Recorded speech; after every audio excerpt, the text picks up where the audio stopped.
Hello everybody, welcome to what is going to be a very special Contest Realm Podcast edition, which talks about and reviews Spider-Man No Way Home. As always, I am joined by Dan of Frontline MCC, who you can find at www.frontlinemcoc.home.blog, all your kind of key places for Marvel Contest of Champions informations, as well. You can catch him on at Frontline MCC on Twitter. It's not just about MCOC as well. Me and Dan do talk about other stuff like MCU. And I'm really, really excited now to talk to you, Dan, about this film. Yay! Spider-Man No Way Home. I mean, I think the headline for me, and it hopefully for you too, is this thing paid off in ways that we couldn't have even dreamed possible. Yeah. For a movie with this much hype and expectations to exceed the hype and the expectations is really something special. And I just felt joy leaving the theater. It was that good, and it ticked that many boxes. So oh man, it's been a long time since I saw a movie and I was like, I'm gonna go see that in theaters. Yeah. Like it was that good. So, we've got a whole rundown of stuff to go into. But I think that's just my biggest takeaway, that then, they stuck a very difficult, ambitious landing with this thing. So just congrats to everybody involved. Yeah, Sony and Marvel work together, which has been very difficult over the last few years, whether or not they would or wouldn't work together. And there were characters that got their... I'd say everything went round circle. And maybe healed wounds, but we'll kind of go over that. There's some things that I felt a little bit kind of depressed by with the ending, but that's something we'll go over. And as well, the leaks, because let's face it, we've had a lot of leaked stuff. Twitter hasn't been the greatest place in the world to enjoy the film, I must admit, and kind of prepare for the film. You had to stay away from Twitter. Yeah, absolutely.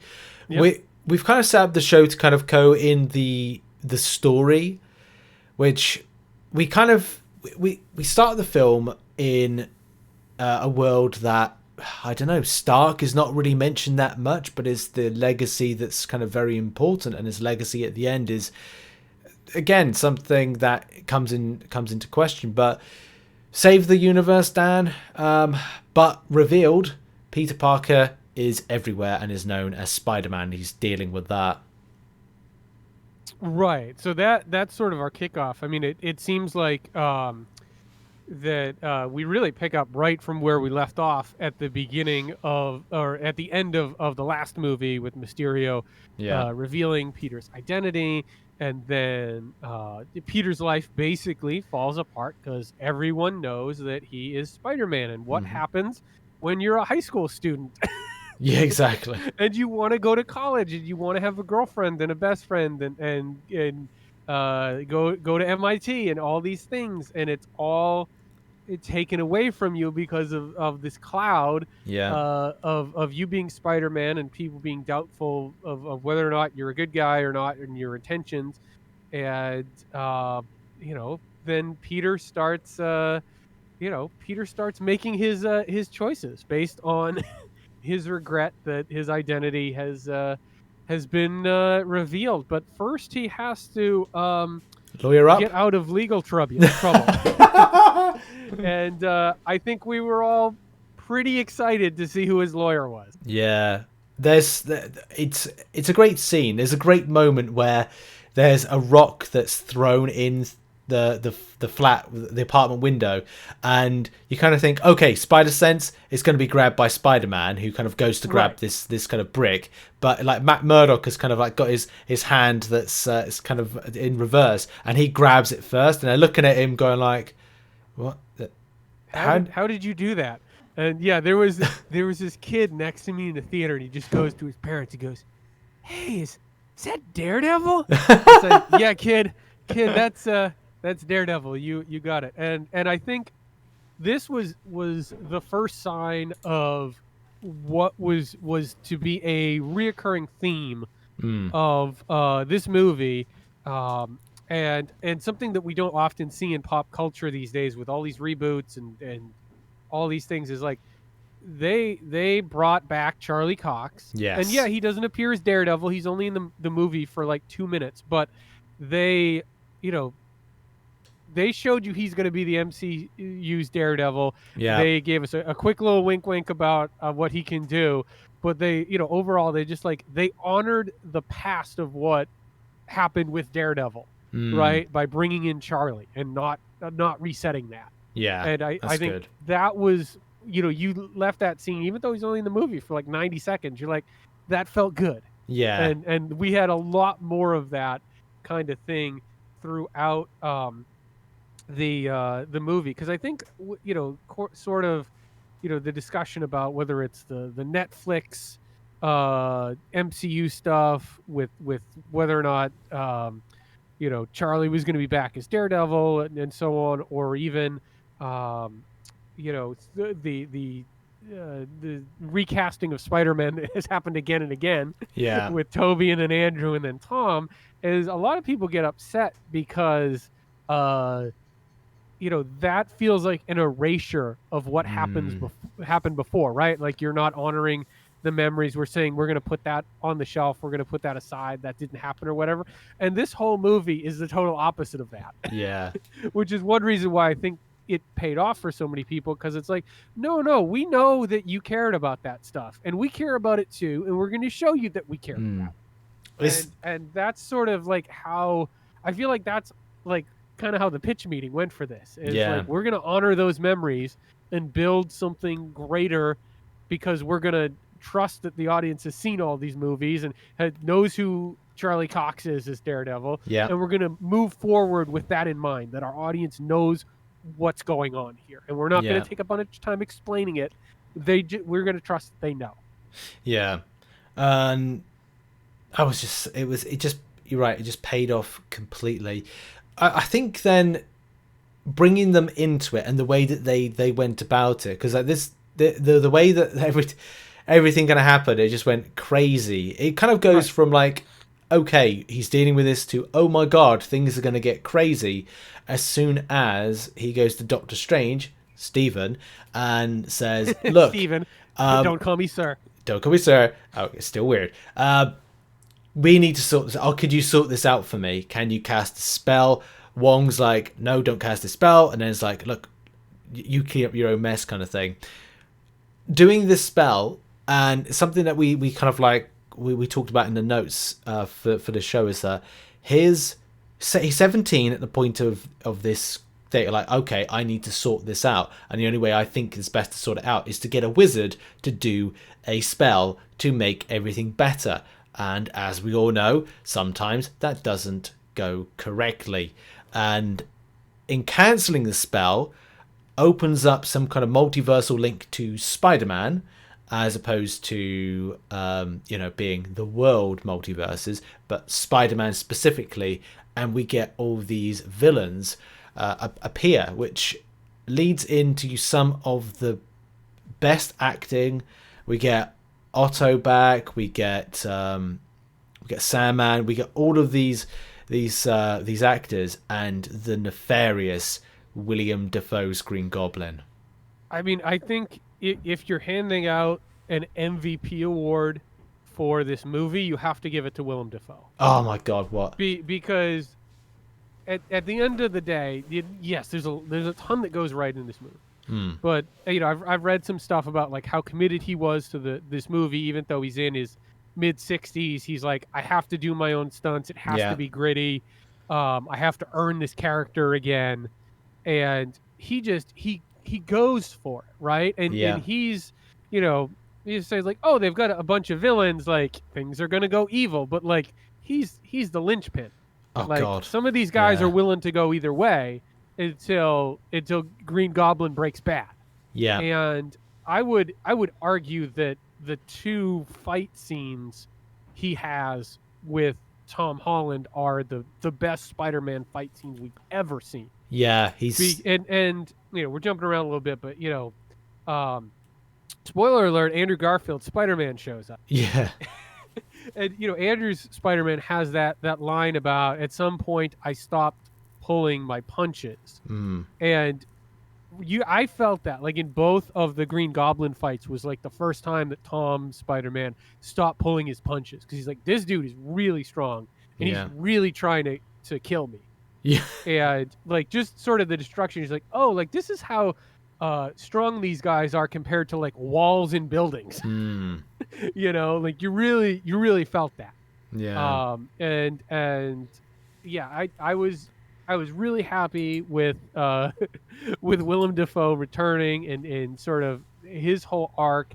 And I did enjoy the sort of the costume change and getting him out from behind the Green Goblin mask. I Yeah. think it makes a world of difference.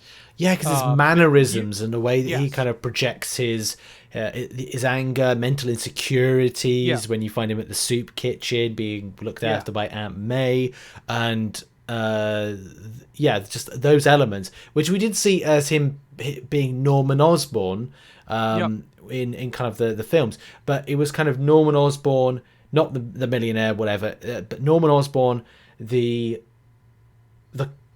and Green Goblin at the same time. They were able to kind of like parallel, but be visual, as opposed to it being behind a mask or and a physicality which can then be seen. Like, he goes from like, oh insecure, and like, oh, I'm so scared, and it's kind of like, then you go, in your mind you're like, okay, well, maybe the character's got more of like an elderly kind of Alzheimer-ish, maybe it's kind of like not understanding what's going on.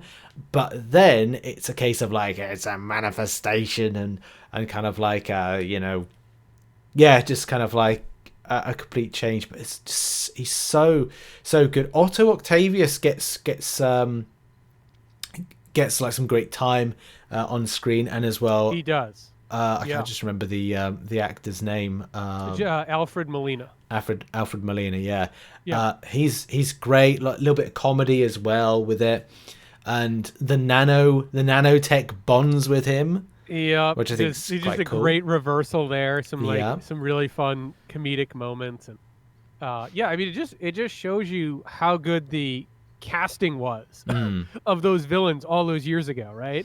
Yeah, Like, they really knocked it out of the park with these guys, with Toby's series, and especially the first two with Willem and Alfred Molina. The guys are just monster actors and perfect for the parts, and if anything are better now that they're revisiting the characters all these years later. Yeah, I think the main scheme of the film around Tom Holland's Spider-Man and the way he deals with these villains, or Peter Parker deals with these villains, is he's very naive and starts off, first of all, trusting these villains to make a change in their lives, and being receptive to that in the way that they're sent back. And it's a very clever kind of like story arc on things of like, okay, well, what they're trying to do is heal or cure the afflicted villains with their superpowers, corrupt them, whether or not it's power or whether or not it's whatever it is. Yeah, it's power. Yeah. So the emphasis is, okay, well, look, as Doctor Strange says, they're destined to die by the hands of Spider-Man. Well, what if the idea is that you cure them by use of the Stark tech to make them just normal human beings that wouldn't resort to nefarious means. And that seems to work for a while, but then Spidey senses tingling, and then it's the Green Goblin who's the catalyst. Norman Osborn is a catalyst of change. Yes. And it's good. There's the plot is great, and this is, as I'm watching this film, I'm like, I'm happy with the process of how this is going, and it gets any better, but it gets dark very quickly, doesn't it? Yeah, it really does. And I think, before we get on the, kind of what happens next after Green Goblin flips, is, I think we have to give a shout out to the, director John Watts. Like, this is an excellently paced movie. Yeah. Like it gets right into it. Doesn't feel like we're wasting any time. It's 2.5 hours. It doesn't feel like it, and somehow they manage to give everybody a moment. Yeah. Like all these people, like even when we're talking about like the villains that have been captured, it's like, there's some great banter between the villains. It's like, hey, do I die? Do you know if I die? Like, all that kind of stuff. And the lizard is just still on his like, I'm gonna make everyone into lizards kick. And they're like, Yeah. we need to solve this problem. He's like, I have an answer, and everyone's like, no, no, no, the answer is not more lizards. Yeah. Like so it's I just love the balance there. The fact that it's like it wasn't for all the people that they brought back, none of them felt like a cameo. Like everyone No. had some reason to be there, got some screen time, got a moment, got a beat. Like that was really good. But yeah, I mean, then Green Goblin trashes the apartment. The villains pretty much all go bad. And the Green Goblin kills Aunt May. That And was that is the turning point to the film. something I didn't see coming. I mean, someone's gonna die, of course, but Right. I just didn't know. Spider-Man, someone always dies. Yeah. It's an unfortunate thing of his tragic story. But yeah, I mean, I don't know that we saw that coming, and then, at that point, Tom is really on his own. Yeah. It seems like he doesn't have Tony, he does not have Aunt May, and he's been separated from Ned and from MJ, and Doctor Strange is lost in that little pocket dimension. Yeah. So he's really on his own and had a low point when that happened. We also get the line in the in the death of Aunt You May. get the line. With great you power. You gotta get the great power. Yeah. It's great responsibility. It's not Spider-Man if you don't have that. Yeah. In the process of Doctor Strange being kind of thrusted into the pocket dimension, or is it mirror dimension, pocket dimension, isn't it? Because Spider-Man knows how to deal with the mirror dimension, so he's in a pocket dimension. Yeah. Peter decides to steals the ring, as well as the box that's meant to be. So Doctor Strange, if you don't know already, I mean, if you've seen the film, we hope that you have. Otherwise, spoiler alert, which I will make notice in like titles and stuff. Yeah. The kind of that thing with that is that with this kind of big collider kind of box thing, which you like, they got to press it, resets everything, sends everyone back to their multiverse dimensions, whatever. So when Peter's stealing that, he also steals a special ring in order to kind of do sling ring, and that's something that's going to be quite important because Ned grabs it and accidentally kind of does a little bit of a spell, but then we then find Ned and MJ, who have kind of gone off to be safe where they are. Well, Ned wants to see like Spider-Man or see Peter Parker. Yeah, wants to see Peter. Yeah, and he does spell, and he's like, I want to see Spider-Man. I want to see Peter Parker. And there's a Spider-Man there, and you're like, okay, that's a Spider-Man, and looks a little bit different to the Spider-Man we know.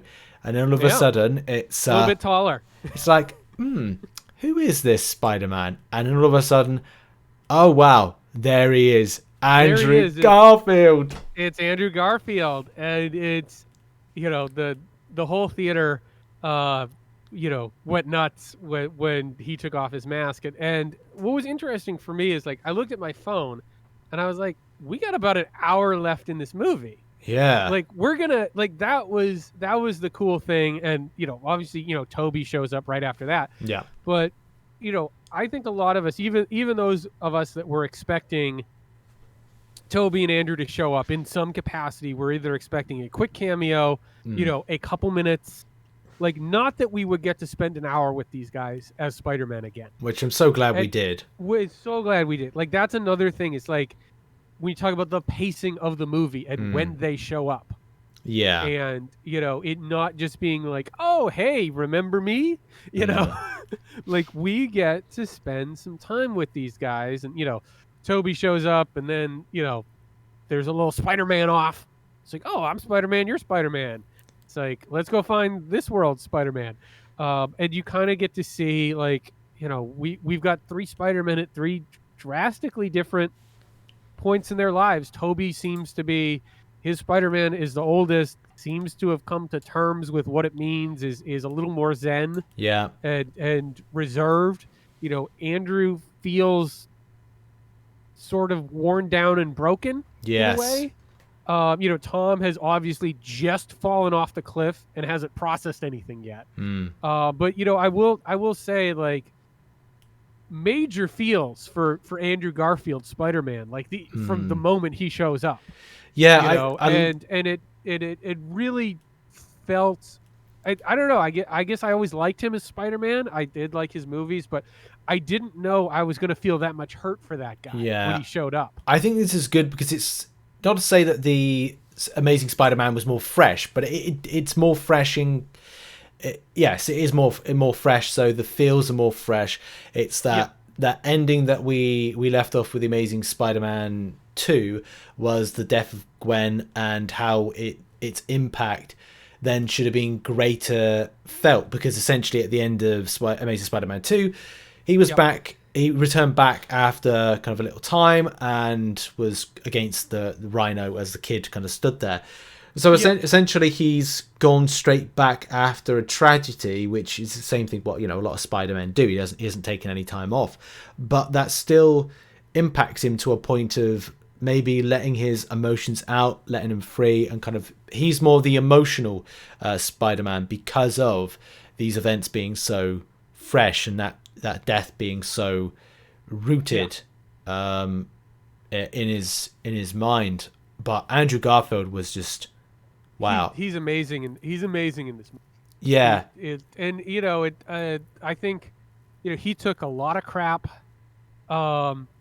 when he took over the role, because Toby was so beloved and they restarted the series, and he didn't, I think with the second movie, not getting the third, and then them kind of rolling Spider-Man into the MCU, like he kind of felt like his contribution to Spider-Man lore got forgotten a little bit. And I just for him as like an actor and a person, like it felt like this was like some redemption for both him and his version of Spider-Man. Yeah, I think this heals. Which we'll get into. Yeah, I think this heals wounds.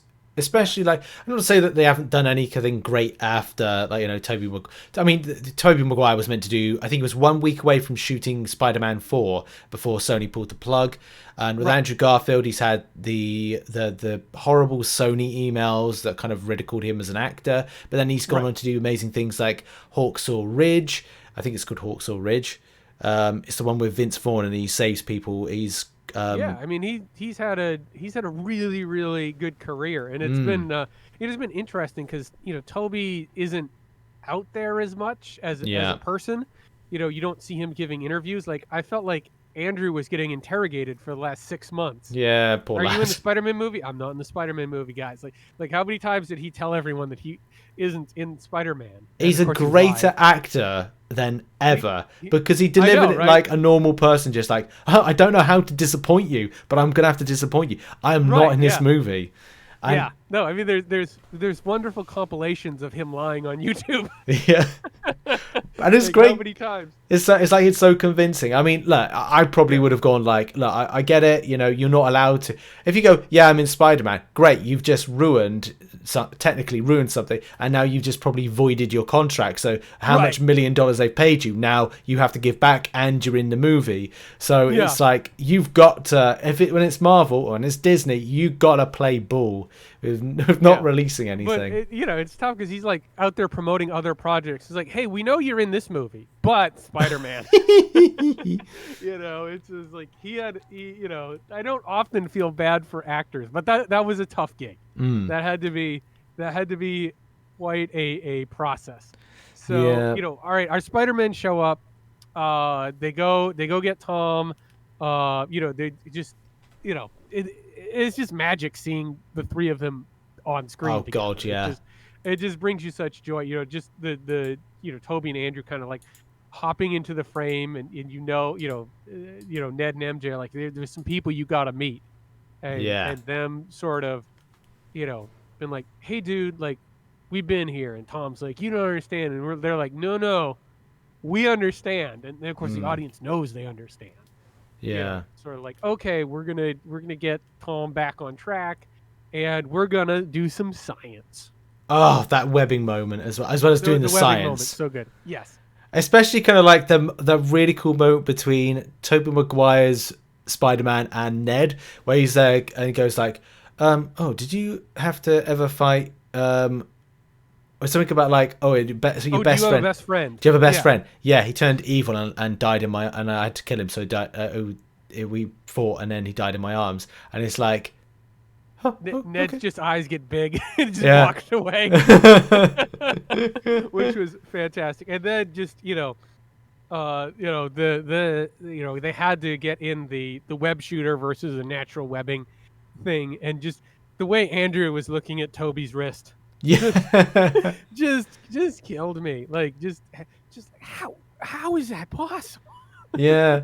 And then I think there's when we after we've done the science stuff, and when they're doing the science stuff is to try and take down the spider villains, they're on that kind of rigging for the Statue of Liberty, and who has a shield, has a Captain America shield, which we get, that's very patriotic, it's very cool. There's the continuing question, like, so does it come out of other places, or is it just there? And he goes, it just comes out of here.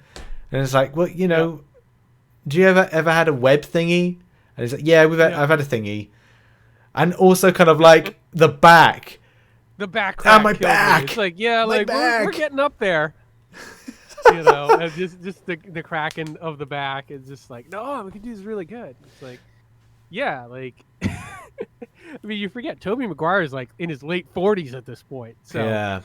It's I did like that. Sort of those little character moments that you take. I thought were very nice. And then of course we get the big, the huddle. Mm-hmm. All three of them put the masks on and swing into battle. It's something we never thought we would see. Yeah.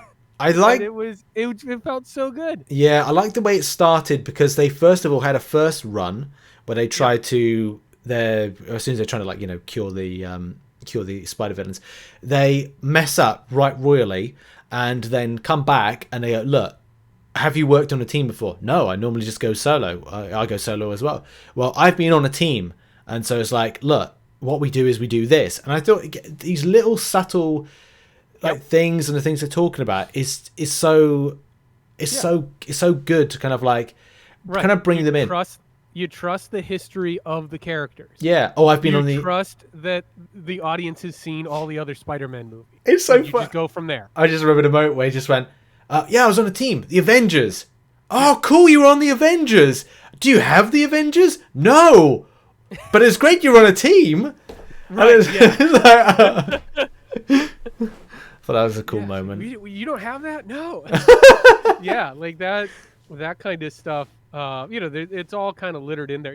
Even the stuff like, jumping back where Norman Osborn's like, someone's living in my house and my company doesn't exist. Yeah. It kind of just showcases the differences of the universes. So the our Spider-Man, they start working together as a team. Spider-Man 1, 2, and 3. Start taking out they take out Sandman and Lizard. Of course, but Lizard ends up dragging Ned and MJ onto the platform. Yeah. And we get, for me, was the defining moment of the movie. Yeah. And the scaffolding breaks. MJ falls. It's the fall we've seen in pretty much every Spider-Man movie. Yeah. And Tom jumps. He is intercepted by the Green Goblin. There is a gasp in the theater, and then you see just this look of, I can't believe this is happening to me again, from Andrew Garfield's Spider-Man. But he doesn't freeze. He jumps. He makes the heroic save. Yeah. He sticks the landing. He has his redemptive moment. But just the interplay in that moment between MJ and Andrew Spider-Man, when he's like, "Are you okay?" and she's like, "Yes," and he just chokes on his words. Yeah. Like, I'm not okay. Yeah. Are you? And just sort of like, yeah, I'm okay, but it's like, that was just a stunning moment of redemption there. In Yeah. how that was shot and just how it was acted. Yeah. That is just I if you're okay, Andrew, I wasn't okay. No, it Because just perfect execution from everybody involved. yeah, because you understand like all the emotions he's going through. Like, Right. this is his salvation, as well as this being like for Andrew personally, healing a film to heal the wounds of what Spider-Man kind of left open for him. It's also the character's healing of wounds, because Yep. he's saved somebody in the same way that he has to replay in his mind. He would always, I reckon, every day replay him failing to save Gwen and how that Yeah. impacts on him. But what he's Yeah. I done, mean, that's got to be his nightmare every night, right? yeah, And is a huge part of why he appears so worn down at times. Like that is that's got to be it. So, it was really good to give him that moment. yeah, I thought it was, it felt like it was just so well done, and you really felt the weight of what it meant to him. And I think that's, again, getting back to it, like that's what we want to feel like. We want to feel like these characters have a history yeah, and that we care about, and that was all on display in that moment. And then, in a different way, Toby gets this really great moment with Dr. Octopus, which is completely different. yeah, Which I also really appreciate when you've got the sane Dr. Octopus and sane Dr. Octopus, and it's like, oh, it's my Peter. It's like, you're all grown up. And you're all I don't grown know, up. there It's was something about just the delivery of his line, how are you? And he's just like trying to do better. yeah, Where it's like, it was sort of that zen acknowledgement of like, I'm not perfect, but I'm gonna just keep moving forward. And yeah, that, kind of Toby's Spider-Man always embodied for me. He's definitely the most understated of the three. yes, So, yeah. but yeah, I like that moment a lot. Yeah, it was nice that Otto, as being one of the villains, was able to understand the means of kind of the practicality of what, first of all, Spider-Man, sorry, not Yep. Spider, Tom Holland's Spider-Man was trying to do for all of the villains, and succeeding first of all with him, and then it was a case of going like he saves the day, so a bad guy turned good guy in that, because he was a good guy, he had good intentions, he just got mad with power because of what the chip did to him and the tentacles. Yeah. So that was good to see. That was a nice moment. And And then, Toby gets the big save at the end. yeah, which we're And, the second Tom Holland Green Goblin battle. I mean, just oh what a guys, fight. it was Like, so it really, vicious. it was vicious, but it really gave you a sense of like what Spider-Man's powers actually mean and what he can do Yeah, when he stops pulling his punches. yeah, And just kind of the stuff was like, oh yeah, like I'm gonna web up your feet because then you can't move. Like it's just like some stuff like, it's like, oh yeah, like that's obvious, but it's like, yeah, that's really smart. Like you take away the mobility, and then Toby jumps in, gets the save, and the whole time you're like, he's gonna get stabbed in the back Yeah. right now. And then he gets stabbed in the back, but he doesn't die. Thank God. So thank God. Yeah, I don't know if I could have taken that. No, I couldn't. I definitely couldn't have done that. But I did appreciate the moment at the end with Toby and Andrew, and he's just like, you're in so much pain right now, right? And he's like, yep. I'm in But so much pain. again, Toby taking the elder statesman of the Spider-Man role, being like, Tom, you don't want to do this. You don't want to have to live with this. And kind of putting himself in between and be like, remember, you wanted to cure everyone and send them back. That's what we were trying to do. Yeah. And gets him through that moment. And I thought, again, you talk about everyone getting their moments and having a reason to be there. You really shone through in those moments. Yeah. This was the point where I just thought, this is, how is this gonna end now. This is a case we've got happily ever after, and that is the next twist is we're not going to live happily ever after, Dan. No, there's consequences. Doctor Strange had come back in that time, and he'd surveyed everything and understood what the premise was that was being dealt with. But, you know, with any kind of like great spell comes great problems, and all these multiversal elements that now Doctor Strange was trying to stop, like all the villains in the sky. We had Rhino, I think we had Scorpion, I think there was Kraven the Hunter there in some capacity with a spear. Not 100% sure, but that's what people were saying. But that could be kind of like a nod to like future things happening. We're there with Aaron Taylor Johnson. Yeah. Oh. Yeah. So then, you know, Tom says his goodbyes. Yeah.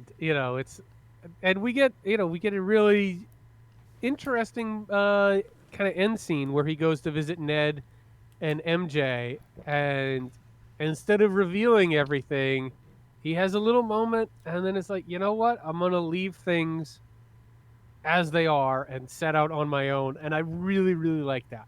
Yeah, this is him growing up, and one of the big things that I was saying, like, and kind of like the review here is like, I felt that the character was just incredibly juvenile, and we talked about this kind of like idea. I saw online this quote by somebody. I'm just trying to like find it, where No Way Home would have been shorter if Peter had asked Doctor Strange to make everyone forget about what Mysterio said, as opposed to being specific on the way that he did, and that, you know, would have been him problem solving. They even have a joke about this in the film where he says, well, as MJ says, have you ever thought about, you know, workshopping the idea of how you plan to solve problems as opposed to kind of doing it? And that's just because the character is 17, is juvenile.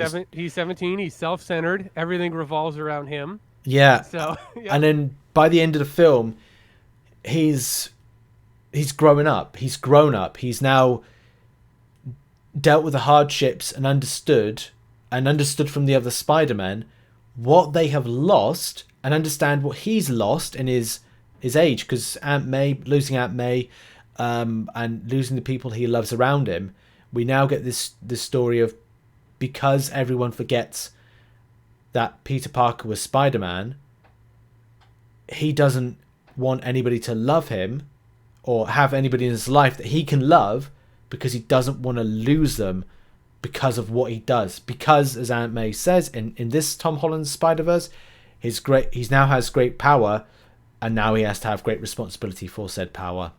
Yep. And, you know, I saw this online, and, you know, so I won't take credit for it, but, you know, in a way, this ended up resetting the MCU Spider-Man and was a 3-movie Spider-Man origin, because, you know, he's leaving everything behind. His whole life is a blank slate. He doesn't have his family, he doesn't have his friends, and he even lets go of the Stark legacy, right? Like the suit, he makes his own low-tech suit at the end, and that's what he's going out. He's still going out as Spider-Man, but, you know, now he's got the no money, got the cheap apartment.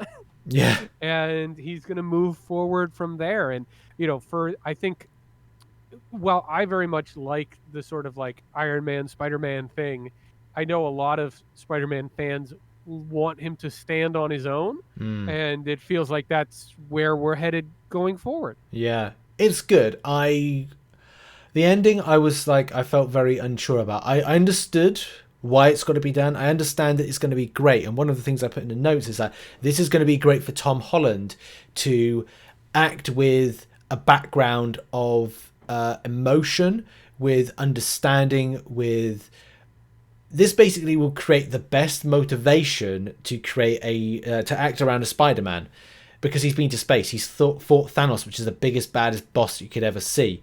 The Avengers aren't going to know who he is anymore. I'm not quite sure about the workings of how this spell works with Doctor Strange, but him having no friends, Nick Fury won't properly understand who he is. Doctor Strange won't even know who he is, and even Matt Murdock, who kind of like dealt with him Right. to begin with. Everybody doesn't know who he is.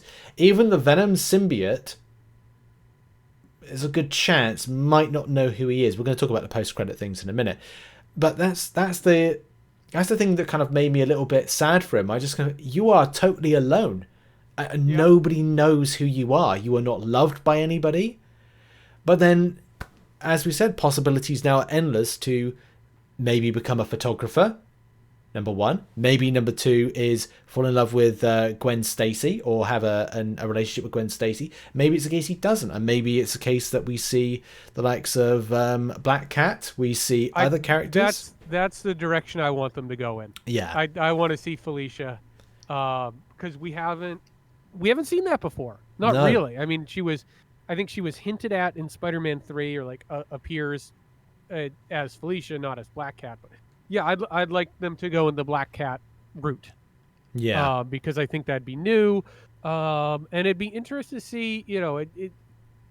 We're getting into the post-credit scene, so Tom Hardy's there. Yeah. And he's at a bar and he's talking and being all Venom-like, and at the end he gets flashback to his universe, which means if you were hoping that Tom Hardy and Venom and Tom Holland Spider-Man exist in the same universe, they do not. That was a little sad. I think that it was a little sad. But of course, a little bit of that Venom symbiote broke free. Yeah. And is going to be running around, and feels like there's going to be consequences for that. Yeah, I don't think they would go with another Eddie. I mean, what are the chances that there's a Tom Hardy, like a Tom Hardy Eddie Brooke already in the same universe as Spider-Man, and just by chance, the symbiote goes, "Oh, Eddie Brock, I know you. I will latch on to you," and we start all over again. Or, which I feel is more than likely, it will be a new character. Now, I did clock Cristo Fernandez, and people may know the actor from the Ted Lasso series. Oh, it's that guy. Okay. Yeah. I found it kind of weird that there was a known actor. Not to say he's completely known. Yeah, it wasn't like some throwaway part. No, exactly. Yeah, exactly. So whether or not that could be the character, the character's name could be revealed as something. Who really knows with that? Yeah, it depends what they're trying to do with it, because, you could say, if you wanted to really play the long game, you could introduce the Scorpion as a villain in the next movie, and then, at least in the comics, Scorpion, after being defeated by Spider-Man one too many times, eventually ends up with the Venom symbiote and joins the Thunderbolts. Yeah. So like you could play the long game there. You could introduce someone like, say, Hobgoblin, and it could be like some fanboy that saw the Green Goblin on like news footage and like decided to like recreate that. Yeah. So and Kraven's out there as well. Although I don't know if we're ready for Kraven. No. Either. I guess I'm thinking, Black Cat is sort of like a love interest and antagonist going forward, and either Hobgoblin or Scorpion for the next movie might be really interesting. Yeah. But we're gonna have to see. Yeah. We've got another post-credit trailer thing to talk about in a minute. But this was a trailer, not a scene. This was a trailer. This is. We'll just finish off by talking about Spider-Man in general, and then we'll go on to that. So for me, I absolutely love the film. It ticked a lot of boxes. It healed a lot of wounds, and also kind of saw some of the greatest Marvel acting I've ever seen. And it's very difficult to kind of like pick something that's been like, not say like Oscar worthy or whatever, but something that stood out to me in a kind of performance. And if it's not something like Loki's acting by Tom Hiddleston, or Benedict Cumberbatch, or Chris Hemsworth, or various different types of actors. It's a case that you've got the likes of Willem Dafoe just delivering some of the best lines ever, and Andrew Garfield, and not taking away from Tom Holland, because he acted his ass off, and it was a great performance. He's great. And the physicality in there, but it's just for the Willem Dafoe. I don't think if Willem Dafoe and Andrew Garfield were not in that movie, I'd still say it's a good movie, but an amazing movie, amazing Spider-Man, amazing movie, because of Willem Dafoe and because of Andrew Garfield, the emotion they went to, how it impacted on the story, how I was invested, Aunt May, and the age of going from a young to an older Spider-Man in maturity. It's such a year 17, so when we pick him up again, he's going to be a bit older. Just meant this was very good. Just the ending I was a bit unsure about, but I think I'm slowly understanding why. How do you feel about it, Dan? Yeah, no, I mean, I really just, in total agreement, you know, like I said at the beginning, it's rare that something this ambitious with this many moving parts pays off and does not fall apart under the weight of like the expectations and the, you know, the bloat that you might run into with a cast this big and this many actors that are that important.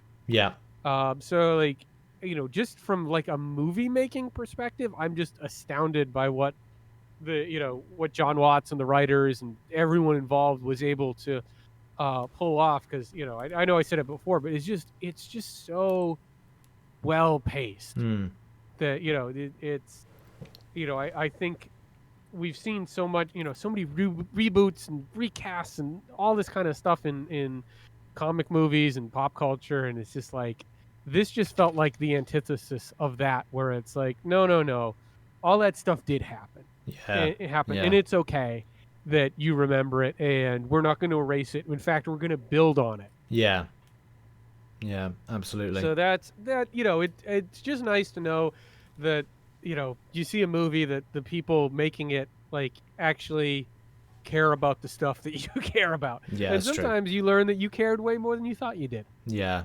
Lots of feels. Lots of feels, right in the feels. And then we got our post-credit scene. Yes. And we're, of course, off to the next thing. That's a problem. Yeah, this one is going to be very exciting. I think more so because we've now got it confirmed that America Chavez is going to be in it, so I don't know how they're going to play into that. But having Doctor Strange and Scarlet Witch, maybe romance down the line, who knows? But it looks amazing. Lots of problems. It does. And you got to love the, you know, Wanda, oh, I was expecting you. And Stranger's like, it's not actually about that. Yeah. I need some help. Let's go to work. And, you know, I'm very excited. It looks like Mordo is going to get a lot more to do in this movie. Oh, yeah. He's looking good with the dreads and the hair. Yeah. But we're going to get evil multiverse Doctor Strange. Yes. Yes, we are. And I don't know if it's the same one from What If or it's like a similar one.